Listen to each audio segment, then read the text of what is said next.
Guys, I want to introduce to you Stacey-Lee Smith. She is the founder and CEO of TrendTribe. Now, I've invited Stacey on with this interviews with entrepreneurs. Over the next 4 weeks, we're celebrating female entrepreneurs that have achieved a certain level of success.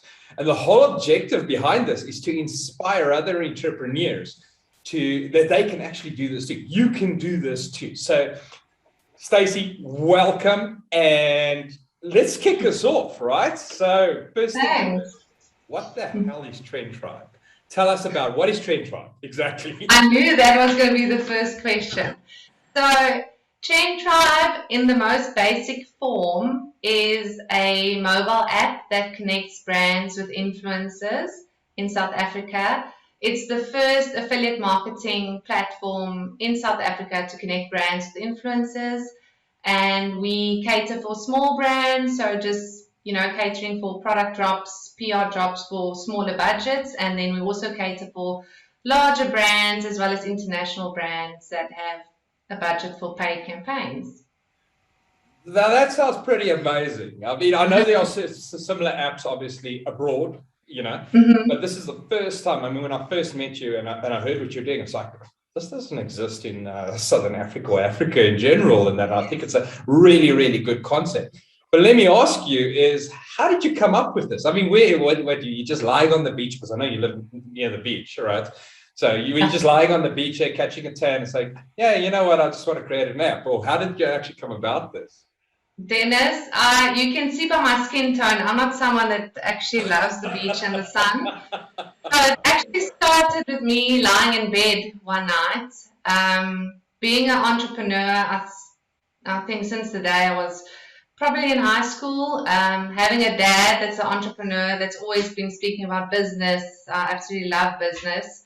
Having one or two product-based businesses that I've started, going through the rigmarole of actually getting products, selling products, creating products.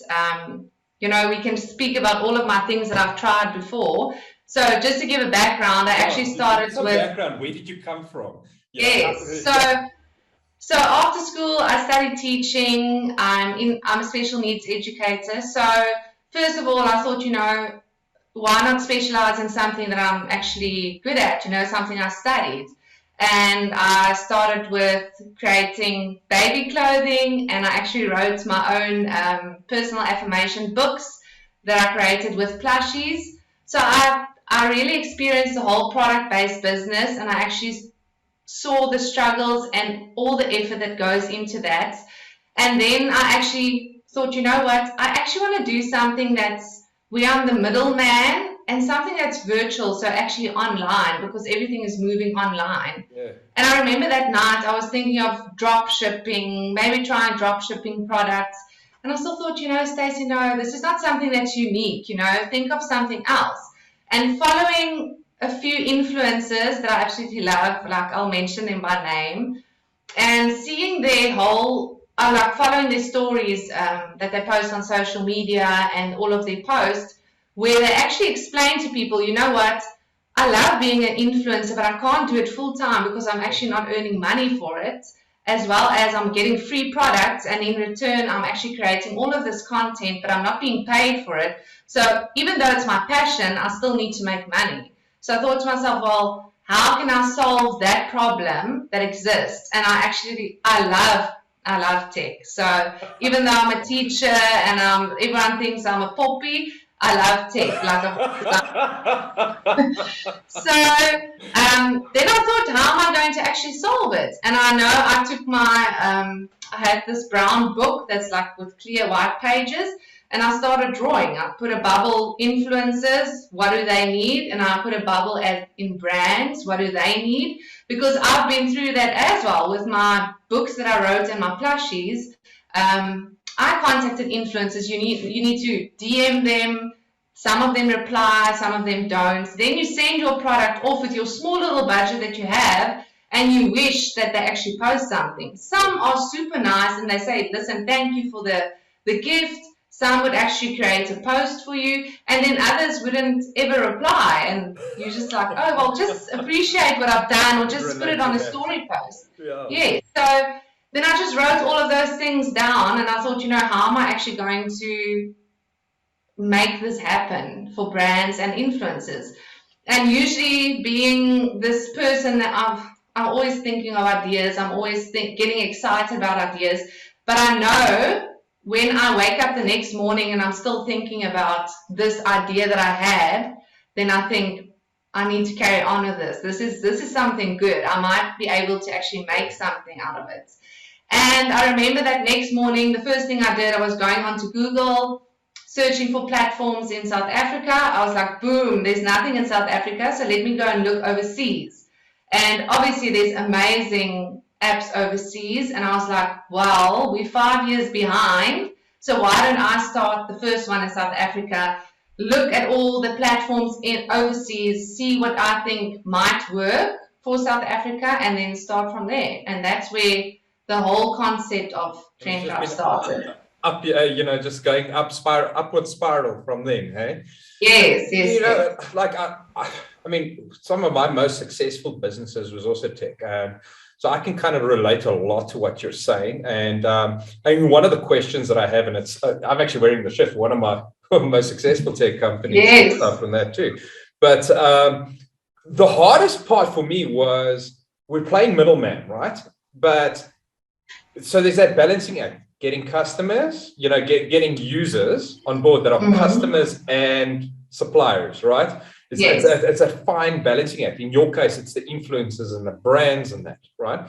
How did you deal with that kind of balancing act? I mean, where did you focus first? Did you focus first on getting the influencers on board, and did you focus first on getting the brands on board? How did you go about that?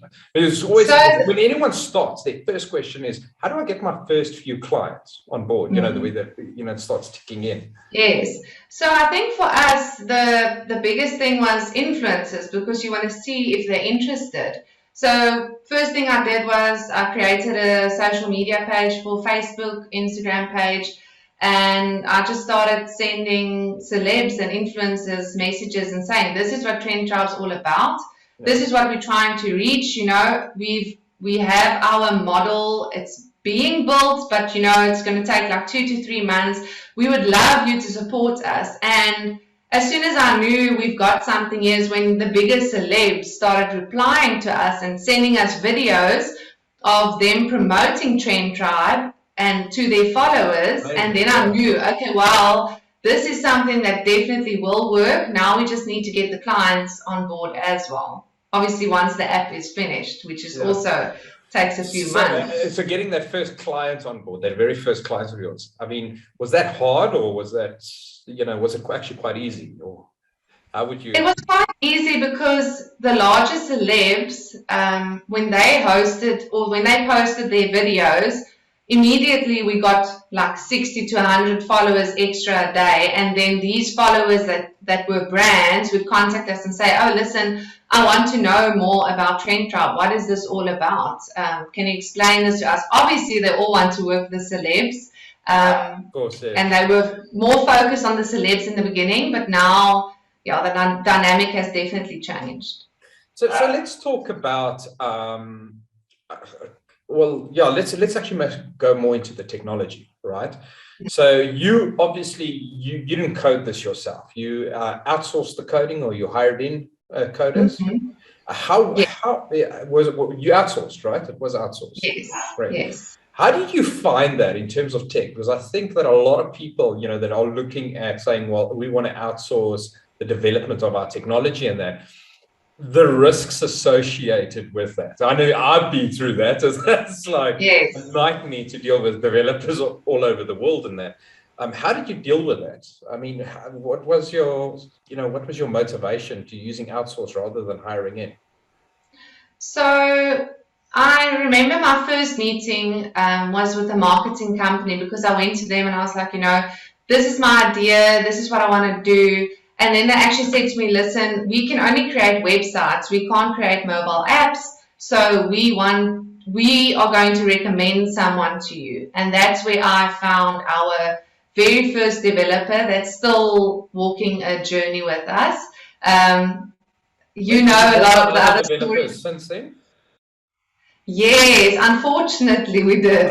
Because I mean, you've had to pivot and you've had a lot of challenges dealing with developers, Yes, especially. I mean, for those people that are watching and that aren't necessarily in the tech space, I mean, dealing with developers, it is an absolute nightmare, to it try and get is. your stuff across. It So, I is. mean, tell us a bit about that, because I mean, one of the questions is setbacks and stuff Yes. that we've dealt with. And how did you deal with it? What happened and how did you deal with it? So our first developer and our trusted developer, he still walks the journey with us. Massive fan of them. He helped us with the first mock-up of the website. I was very hands-on in the process of drawings. Even I love designing as well. So I design things on Canva visually of what I really want the app to look like and how it needs to function. So I was part of it as well. So the first development with the mock-up of the website and our first app went quite smoothly, but obviously once we've had our first app, we thought, oh well, we want to change this, we want to add this, we want to add this, and then we had to hire another developer that specializes in those things. Unfortunately, this developer was overseas. There was kind of a language barrier, so even drawing pictures and sending screenshots and everything, it just was a nightmare. So unfortunately, we had to draw them a picture isn't necessarily true, right? no. I mean, as a teacher, you think everything. If you make everything visual and you put screenshots and you draw pictures and arrows, everything's going to help, but it doesn't. So it's a big thing. We also had a developer that also from South Africa that we also asked to come in, and unfortunately, this developer, can you say, ran away with our money. That happened as well. So we've definitely, yes, we've definitely had a rigmarole of developers. So that's why I've got developers anxiety. So as soon as I start working with a new developer, it's like they get cross questions and, we need to ask the people, have you worked with this person before? Are they reliable? Before we actually go ahead. Because usually in the beginning, I remember the price of the app and we were like, okay, we're going to pay everything. And then our developer, that's our trusted developer, said, no, that's not how it works. Like, we're going to split it into 3 payments because this is stage 1, stage 2, stage 3. Yes. So at least we had our trustworthy first developer that's always been with us to try and guide us with how it actually works. Otherwise, we just would have spent all of our money and someone might have I think that's why, I eventually, what I did is I hired in, so instead of outsourcing, I ended up hiring people in, and I brought on board a partner and gave them equity in the business to actually just do he was a developer, he was Steve Wozniak, he was, kind of bloke, which actually really did take it to the next level. So one of the questions that we got here, weren't you scared that the developers would steal your idea or maybe even copy and improve it? Now, I've got kind of answer to that, but I want to hear your answer to that. Yes, we signed NDAs. As far as NDAs can actually protect you, we signed it. But I think, usually I get a good feel of people that I work with, even though we've been burned by some developers. Yeah. But I've never had a feeling of someone going to steal the idea. And we thought, with the NDA, we were kind of protected in a sense. Yeah, so, just Lavoda asked that question. And basically, what you're looking at is a non-disclosure, non-compete agreement, right? Which you put in place. However, what you need to remember about these agreements, as much as you can cover every single thing, if you don't have the money to enforce an agreement like that, especially if you're dealing with people overseas, it's worth the paper that it's written on at the end of the day. But you also need to remember, from an entrepreneurial perspective, is not to let that hold you back, because no one can implement your idea like you can. Okay. Yes. They might have, okay, this is the foundation of it. They don't know how to do the marketing. They don't know how to, the relationships and everything else that goes beyond the technology. The technology is only a small component of the entire business. So whether they're replicating the technology doesn't mean that they can actually create a successful business. We see that in so many cases like e-commerce and all of these people are copying everyone else. And they're not that successful. Why not? Because they don't understand the strategy and stuff around it, and Yes, etc. So you've obviously had to pivot as well. In other words, change direction and add on new features and then remove features and things like that a few times, if I'm understanding correctly, right? Yes. Take us through that. What made you go and add on features, and then how did that affect you when you had to remove those features, or talk to us about that. So I would never recommend that. I would rather say like smooth out your first version, make sure everything works properly. If you need to add, then add. But what happened is our first app went live June, and then by November we added a completely new part to our app that was not originally the idea. So the original idea was connecting brands with influencers. That's the main thing the app is going to run around. So our next idea was, well, why don't we add products to our business and we become drop shippers? I mean, Stacey loves drop shipping, and I love the idea of it overseas and Alibaba and all those things. So you think, well, why don't I do that? And that was the biggest mistake we made. There was lots of money lost. We spent money on creating drop shipping modules and the one website talking to our app, and it was just a nightmare. So we had 1 month basically to showcase it to our brands and to show people what this is about. And within that month, there were so many tech problems. We didn't test it beforehand. So we needed to revert completely back. I mean, there were like 2 or 3 months that we actually didn't trade for because of this mistake. And we were like, we're not going to sell a product if we don't believe in it, and we need to fix everything, switch all of that off. So we've been through the ups and downs of trying new things. Like, you think your ideas are brilliant, and then when you put it out there, it's not as great as what you thought. I think that's the biggest thing. And even I struggled with that with mine. Was I wanted it to be the be all and end all for everyone, right? We kind of want that because we're innovators, I mean, we're creators. We want to create these amazing things. It pretty much does everything except make coffee. Though if it could make coffee, it would be pretty cool. Yes. But we come up with all these ideas, but it's not necessarily what the market wants. And I think we kind of got to narrow it down in terms of what does the end user actually want? What is their expectation, and focusing only on that, and not about what it is we want at the end of the day. Yes. So we've just got a question here. This might have been mentioned or asked in the beginning, which I missed. I would love to know, as someone who works full-time and also being an entrepreneur, what drives you and keeps you motivated and inspired through the challenges that come with this territory? That's from Carla. Okay. So my fiance always says, his hobby is playing golf and going hunting. So what's your hobby? And I'm like, well, my business is my hobby. And I think that's the biggest drive. I love my business. Like, when I get home from work, I work on my business. And if I have to work late nights, I work on my business. Yes, you do get the times. It's the same with a round of golf where you've got a crappy round and you're like, I'm not in the mood for this anymore. But that excitement, it just completely drives me. And all the innovating ideas I've got, like, sometimes I can't sleep at night, I need to take like a natural sleeping pill to actually switch off because I've got so many ideas. So that completely drives me. And I think also to one day, hopefully, I know it sounds cliche, but leave a legacy as to, what, this girl worked full time. She worked with special needs learners.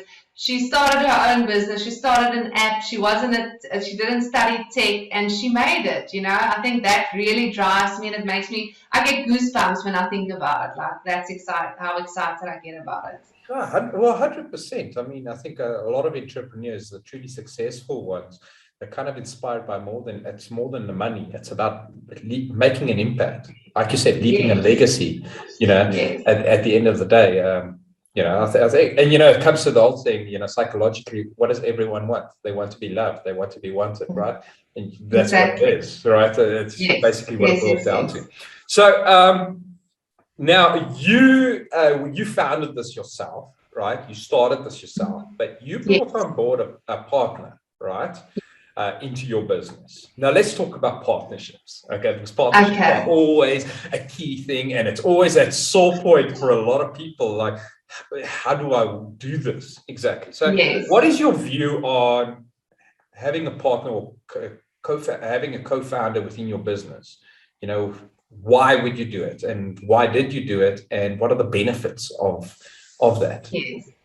So I still remember like sitting on the couch with Nadia, who's my business partner and my best friend. I told her about this idea. I showed her the mock-ups, and she's like, Stace, I want to get involved into this. Like, please, like, I can be the marketing person because she's got the marketing background. She wants to get on board. And I never thought of a partner by then, because by then I was just, the whole mock-up was in the process. I never thought further than that. And then I was like, well, that makes sense, because Nadia works from home. She hustles as well. And I thought, that's going to be great, because if I'm at work and I'm at school, I can't accept phone calls, I can't reply to emails, it's going to be difficult. So I was like, yes, let's do this, let's start the business. And both of us put money into the business, and we're best friends. We can butt heads a lot, sometimes. So that was my next question. So what happens when you kind of butt heads? Because you guys I've obviously met you both, and that you guys are quite different personalities too, and that, you're very much a creator, innovator, and she's more the operational kind of person. Like, she makes sure the shit gets done. That's the kind of person she is. You're the dreamer. So obviously there's that. How do you butt heads, and how do you deal with that? Because she's your close friend, right? She's your best friend. So how do you actually deal with that? You're clashing, and then suddenly you're going to go have a braai or a barbecue or whatever. And anyway.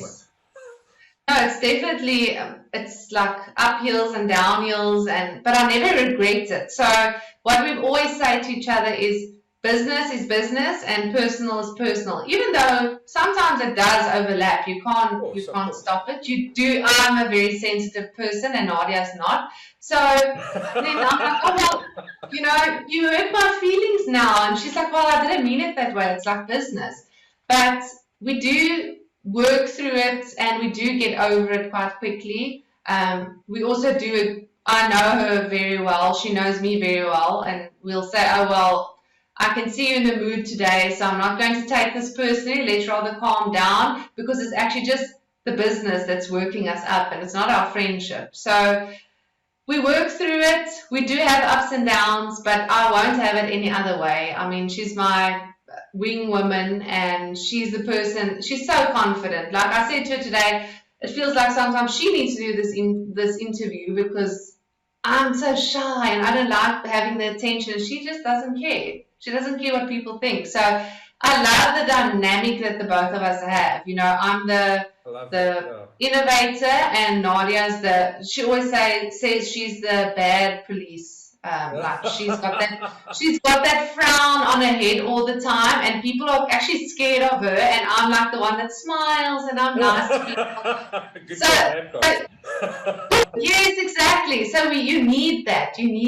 Definitely. Okay, that's brilliant. So Carla was saying she loves it so much. Your passion for your business is contagious. So,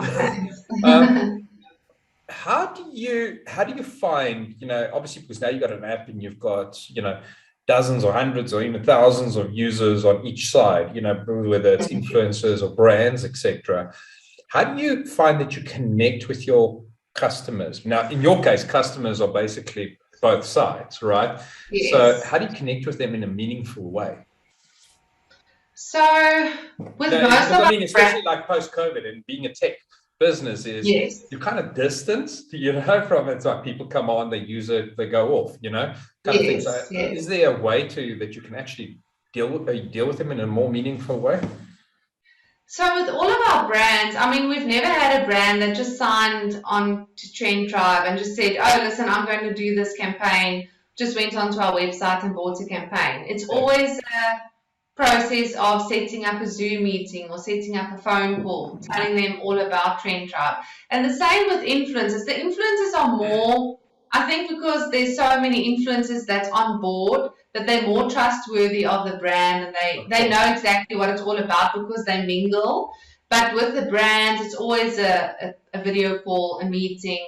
I mean, we've got so many WhatsApp groups. That's something we really want to automate eventually, because yes, all the messages and questions you get asked, you kind of get flooded with it. But we try and have personal conversations, send photos, and give inspiration to our brands. Oh, we see this influencer working with you. So that's the way we connect with them. It's not just coming on board. They're not just a user, at the end of it at all.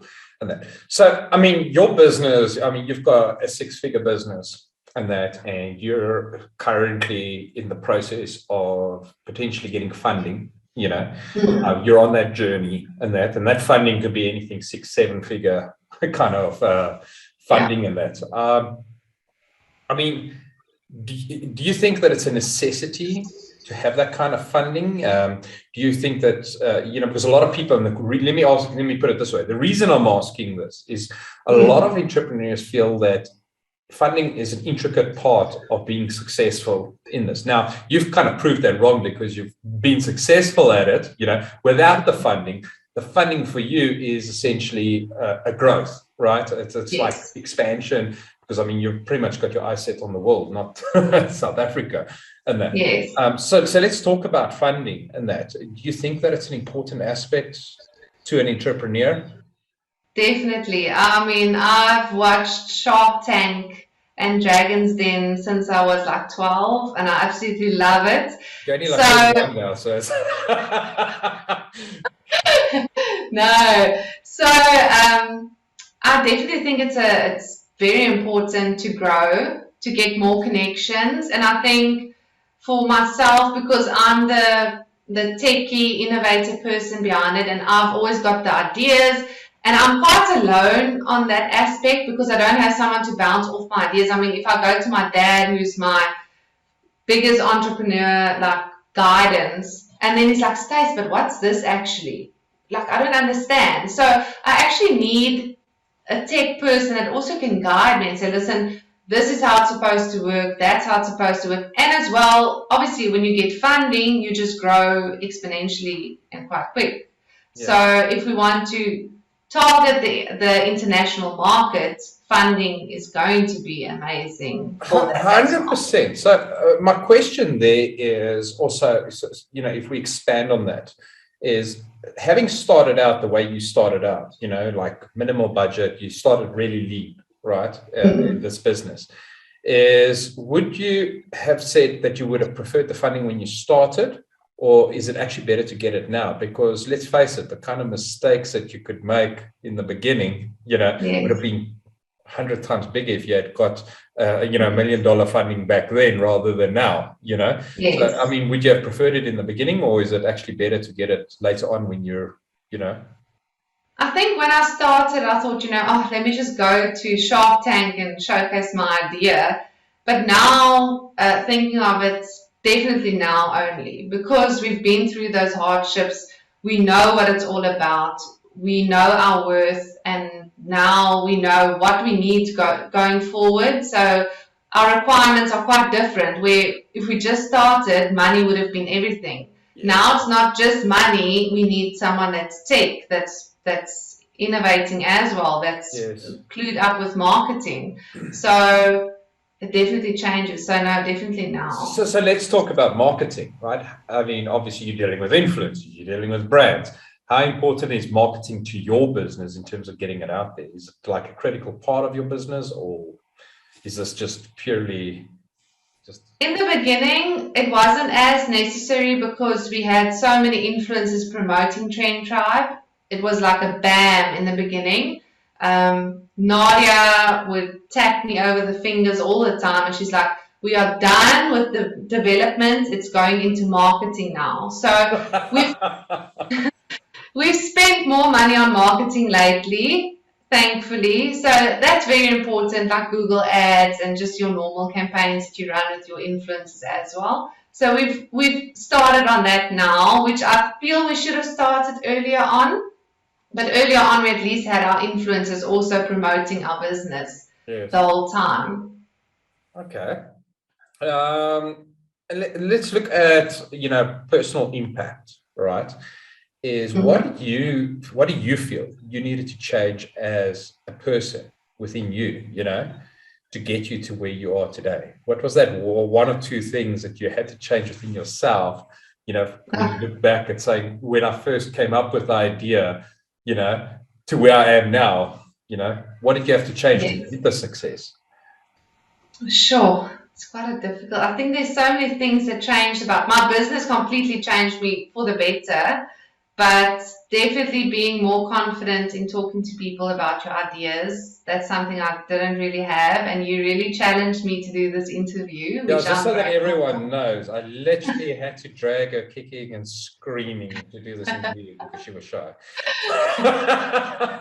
That's true. That's true. But I mean, I'm fine now. I'm fine. Like later today, I was like, I've got this. I know my business, so why am I actually nervous? So exactly. Definitely the confidence issue, and then also just being a teacher full time. You never know the business world. Like you're not used to it. And my business taught me about the business world. The formalities that's in the business world, the different. I hate accounting, and I needed to teach myself that. And Nadia is so much better than me with that, and my sister. So those are the few things like I can think of now that I had to change about myself, or that I had to learn in business. Oh, and don't take things personal because it's business. Yes. Definitely. Yes. Okay. So, our subject on this was, building a business as a female entrepreneur in tech, right? Now, tech has been predominantly, if you look at most of the tech businesses are very much male dominated. I'm talking about people that have come up with the concepts and the ideas, and I'm not talking about the layout of their staff, and that's very, very fair. But would you find that it was harder for you as a woman in tech, or not really? You're pretty much par and par. Oh, it's such a difficult question because I don't want to be one of those women that says, men get it easier, which I don't feel. It's a new generation. I think my question is more like, as a female founder, so it's not about is the one easier than the other, right? Okay. I think it's more about, as a woman now, you're dealing with most of your developers, I'm guessing, just from experience, are pretty much male dominated, right? Yes. And you're outsourcing this. For me to go and do it, I can, I don't get as much flashback as I would imagine someone like you would, yes. Especially when you're dealing with, Asia or India or Pakistan and those kinds of places. And that. Yes. Was that harder for you in that case, or not really? I think it is harder because I think a lot of men in tech that's busy with tech think, this is a woman. What does she actually know? She's not a developer, so she's not going to know what we're talking about. But meanwhile, I've researched a lot, and I do know quite a bit about tech. So, and I was just Friday, I was at the hairdresser, and the lady asked me, what do you do for a living? And I'm like, no, I'm a special needs teacher. And then afterwards we spoke about my business, and she's like, no, do you run a tech business? Like, you've got blonde hair. You don't look like you run a tech business. And I just laugh at it, because it's actually very sweet, but it's also like, yes, I actually do run it. So I think a lot of people look at you if they see you and they think like, no, what does she really know? Until you talk the tech lingo, then they understand, oh, okay, she actually knows what she's talking about. I like that. I really do like that. That's awesome. Okay. So let's talk. You're engaged, right? Yes. Let's talk about that for a second, is Mhm. work-life balance. I mean, you've just got engaged, you're going to get married soon, and that. How do you balance this? I mean, you're still doing special needs. You're still a special needs Yes. teacher. You're still helping out there. You've got this tech business you're running, and then you've got a fiance as well. I mean, you're pretty much Yes. juggling three balls there. Let's be honest, right? Yes. How do you find that balance between these three balls that you're juggling at the end of the day? So in the beginning, it was really difficult because the beginning, there was so much hard work going into it. I mean, I was working late nights, spending my afternoons with it, cooking in between, and then actually going back to my laptop again. And, we had the chats about you need to switch off, you need to like relax a bit. But now he understands that he's also an entrepreneur, so he understands the hard work that goes into it.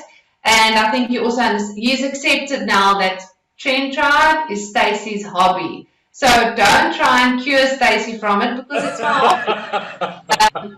Because he always says to me, you need to have a hobby, but that is my hobby. I absolutely love my business. So, I mean, it's my hobby. So if I spend Sundays or Saturdays, if he's on the golf course on TrendTribe, then he understands, so it's fine. We've got that dynamic So I think going. that, because some of the questions that have come through, prior to this, things that people want to ask from various speakers, and like, well, one thing is, and I think it would be ideal because you're engaged in that, is, relationships, right? Do you think that it's important? One of the questions is, do you think that it's important that your partner, in other words, your fiance, and that is also an entrepreneur or not? That was one of the questions that go. Do you think that that's an important aspect, that when you have a boyfriend or a fiance or husband, that they're actually also be an entrepreneur or not? It depends. I think if you've got a super supportive boyfriend or husband or fiance that supports you all the way, that's fine. But I think if you are entrepreneur and your fiance is, they know the hard work that goes into it. They 100%. know the stress. They know when you get home and you don't really say anything. Oh, it's not me. It's actually the business. So I do think it does have an effect, but I don't think it's necessary unless you've got someone that's really understanding. And on average, how many hours do you put in a week on work?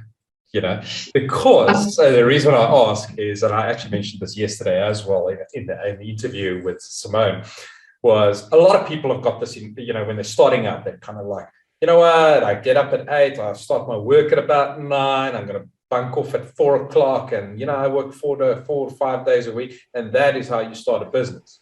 So there's this misconception about how much time is really spent. So on average, if you had to average it out, and that how much time per week, if you take the whole encompassing, are you spending 10, 12, 14 hours, in total working versus alone time?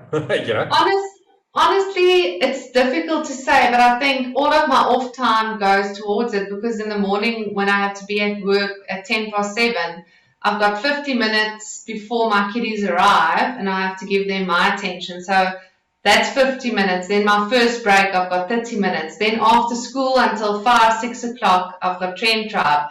Then it's dinner. And if something has to consume my time with TrendTribe, then I also do it. The same with weekends. I mean, Wow. I've got my sister's super family orientated and she loves her boys and kids.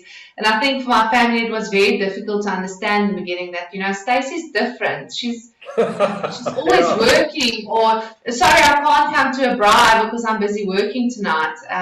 So it's difficult to say, but I mean, most of my free time goes into my business. And obviously you do get your off time where you watch a bit of Netflix and chill. Do you switch off or do you actually lie on your phone while you're watching Netflix and think, oh, what's the next thing that I'm going to develop? Yeah. Yes, that's me as well. I can so relate to that. So, I mean, what's that one thing that you wish you knew before you started this business? Oh, don't sell yourself short. In the beginning, I mean, you really want clients, you want people to know about your brand, and eventually I was sitting in front of my laptop and creating documents and designing, and I was like, Stace, is this really worth making 50 Rand? And I'm Yes. like, no, that can't be. Like, that's why lately, I think for this year already, like my goal was know your worth. Like, don't settle for less and don't sell your business short because you want clients. The clients that matches with your business would come on board, and those that don't, unfortunately, won't. I know it sounds harsh, but No, but we had to. you got to Yes, accept we that. had.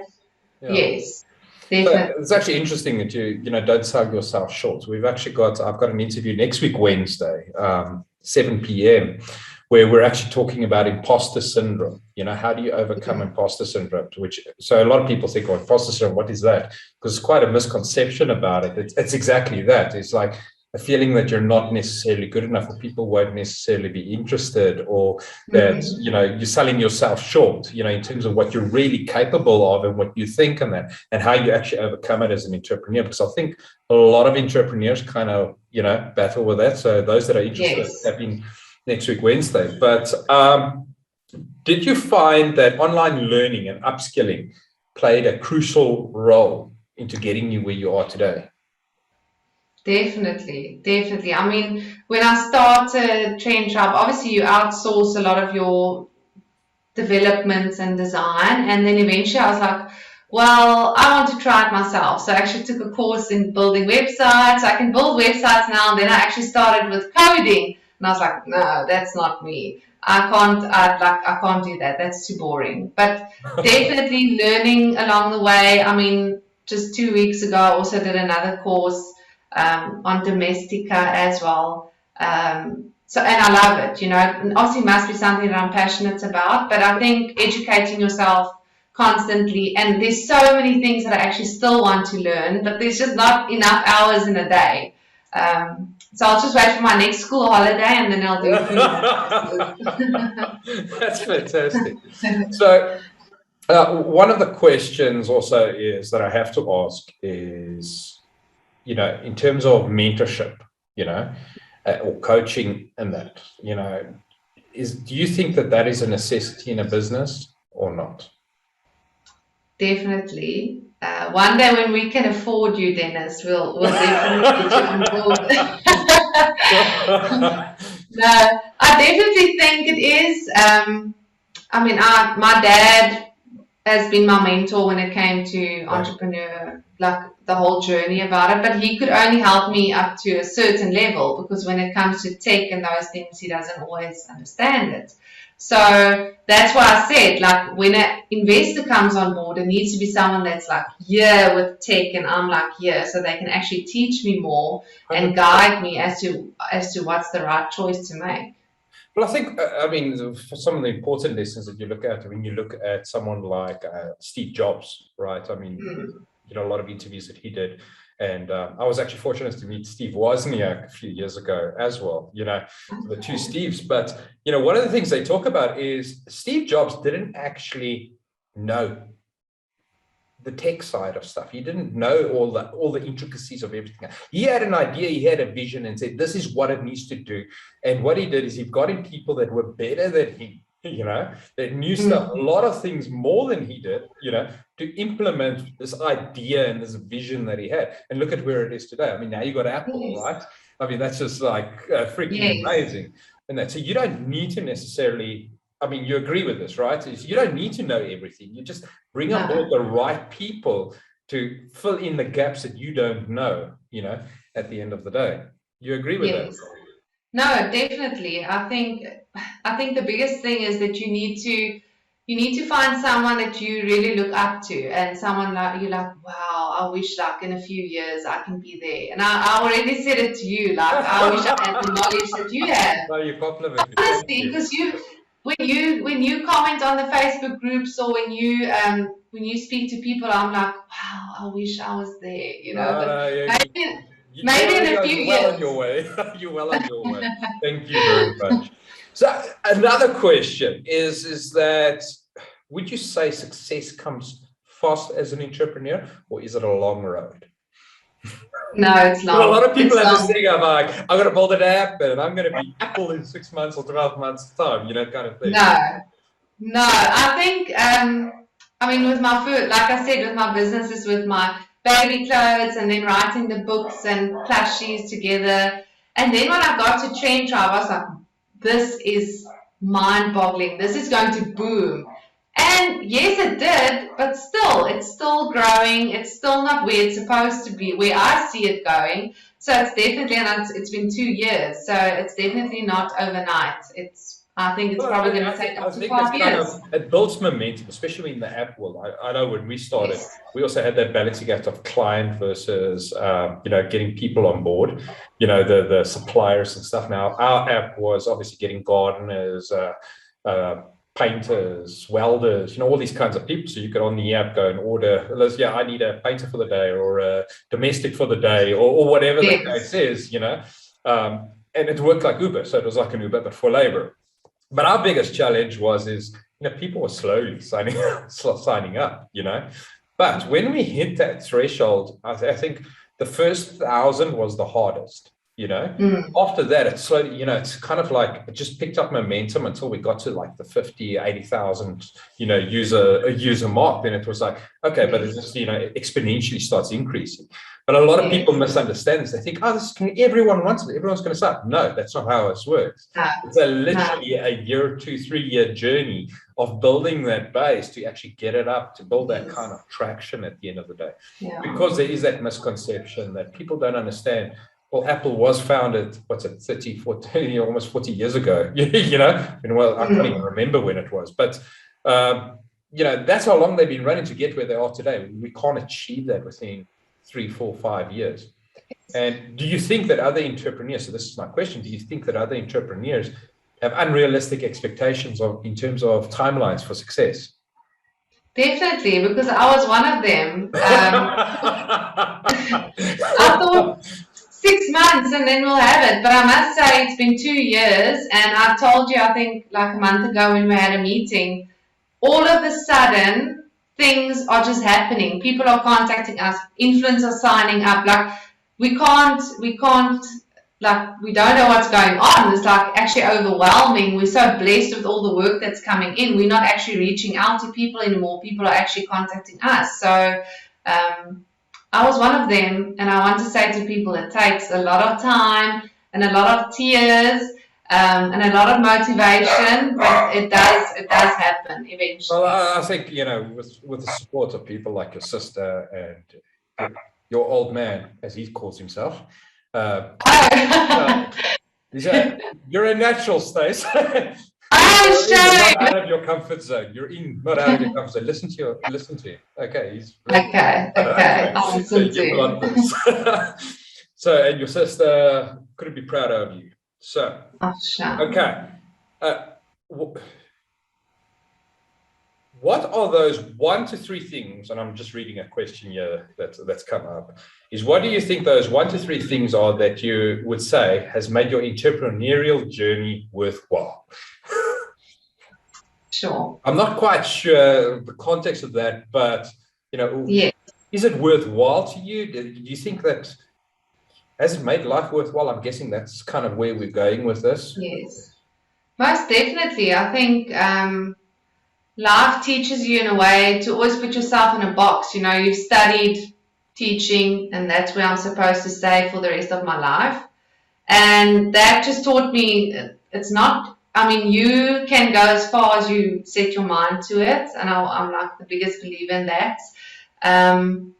My business definitely changed me to be such a positive person, where I might have been a negative Nancy in my previous years. So it's totally worth it. Like I absolutely love just the drive. It's almost like a high you get when you get a new client, or when you see your one development that you had in your mind actually come to life. Like just that feeling, like this was in my mind and I created it. That feeling is the best feeling. So people don't understand. Now, you don't have kids, so no. When you have a child, you get this feeling, it's just amazing. But I felt like that when I had my daughter. Sure, But when I created my app, it was the exact same. It was like, oh my word, how proud of that. So, I mean, you've got such a beautiful journey ahead of you. So let me ask you, where to next? What's next for Stacey? What's next for TrendTribe? Because I know you're always full of these ideas and stuff, but where to next? What's happening? So, last one, Nadia, before she says something,